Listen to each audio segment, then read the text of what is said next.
Well, we have an amazing workshop planned for one of our clients, basically in 20 minutes. So we want to use this opportunity to do a quick test run, yeah, and share with the audience what we're going to do. Yeah. We have an interesting concept. We do a workshop, not a typical 6 hours in the classroom type of style, no. We basically spread this workshop over 5 consecutive days. Using every day for about an hour, talking about an individual topic, and then people get homeworks, they get stuff to do, so that they really practice what we train them, and have the option to ask questions the day after. Exactly. How often have you been in a workshop that you spent 4 days after this, you're brain dead, you had no energy left, and the days after, the questions arise, and you couldn't really ask them anymore. And I mean, to be honest, in most cases, participants of a workshop are in their thoughts after half an hour, and not after 4 days. Exactly. You switch off, and this is a challenge model, and this is a challenge model delivers immediate results. The cool thing is that we combine this challenge model with a personality test. Where you really get some insights on the audience. And you want to share a couple of, in these sessions this week. I mean, we do this go live every day for about 10-15 minutes to talk what we're going to teach. And we incorporate this results from this personality test into the workshop.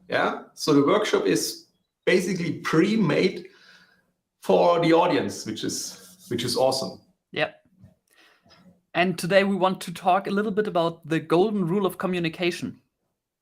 Yeah, I mean, the golden rule is something lots of people think this is the best way to communicate. Treat people in the same way you want to be treated. Yeah, I mean, this is what I learned when I was a small child. Exactly. But what is the problem with that? Yeah, the problem is maybe the other person doesn't want to be treated the same way I would love to be treated. Exactly, because we are all different, I mean, we all have different needs, we all have different expectations, different behavior styles. And if I treat people in the same way as I want to be treated, hey, I mean, it's a recipe for disaster, So there's a better rule for that, It's called the Platinum rule.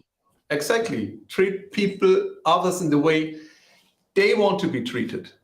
So, I mean, how should I know how they want to be treated? You got an idea, Jan? Yeah, the easiest way is ask them. Ask them. How would you like to be communicated with? Exactly.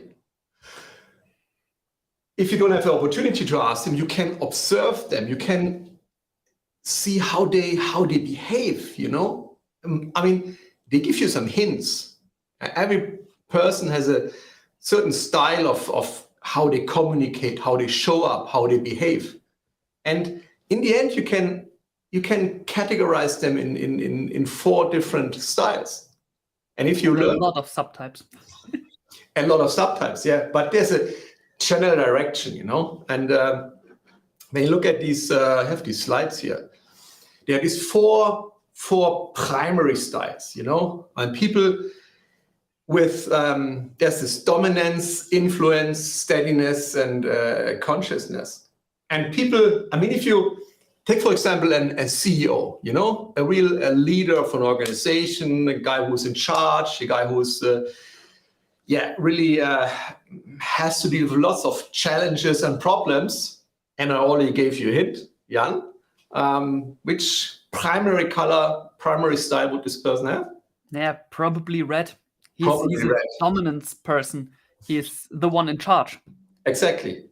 Someone who's really has to make tough decisions, has to drive the business forward, etc. And they are often the red style of people. But then you have also other people.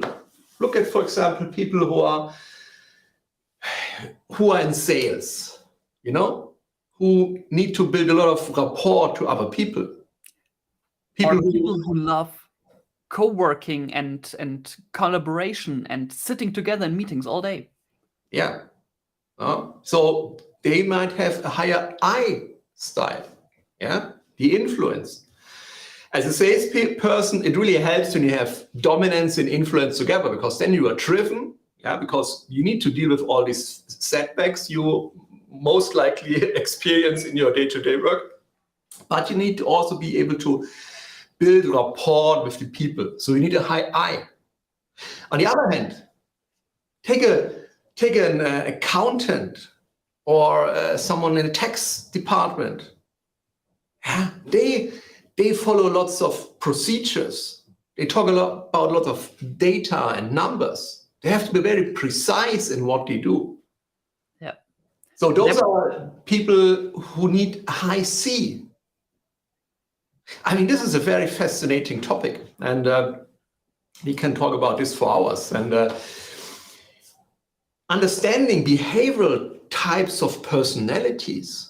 If you know the system, and of course you can run these tests, and this is what we do with people in the workshop. But if they really understand the different colors and the different personality types, when they talk to someone else, they can really see, okay, maybe this is more like a dominant person with a high D. So I have to behave in a certain way, not to annoy them, to get what I want in a way that I treat them like he wants to be treated. Yep. And this is, yeah. Just to give you an example, if you work with a very dominant person, they like clear facts, options, to make a decision and go on. A meeting is.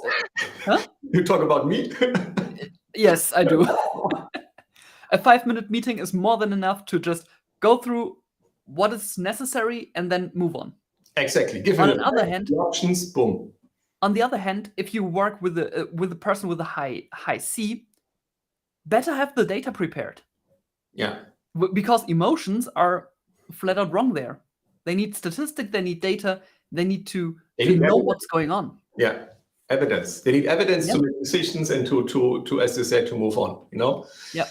And this is the interesting part. And if you and we will talk about this tomorrow, if you put this into a team context, you know, imagine you could analyze everyone from a team, you know, and then you see overall how this team behaves. What kind of behavioral traits does this team has? And it's really easy to just see where the critical elements in the team are. Why certain challenges or maybe even problems, interpersonal problems appear in a team. And it's also not that hard to fix it.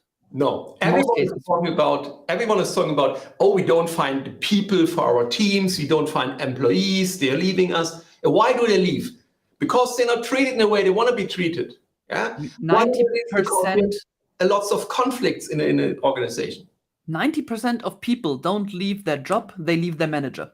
Yeah, and this is what we are about to change. Or we have tools and methods to help these companies that they don't lose their important people, you know, just because of communication mistakes and things you can easily avoid. I've read not too long ago that the cost of hiring a new employee for a position that was just left a few days ago is, what was it, 4 times the yearly salary of the previous person? Yeah, it's just to hire a new one. Ridiculous high. Yeah. But hey, Jan, we're gonna have to move. In 15 minutes, our workshop starts, so we have to get ready. If you find this interesting, we will be back here tomorrow. Leave a comment down below. Yeah, 2:30ish, and where we talk about the next step, which is putting everything into team context. Will be amazing. Okay. All right, Jan. So let's get ready, and we see you guys soon. Bye bye. Bye bye.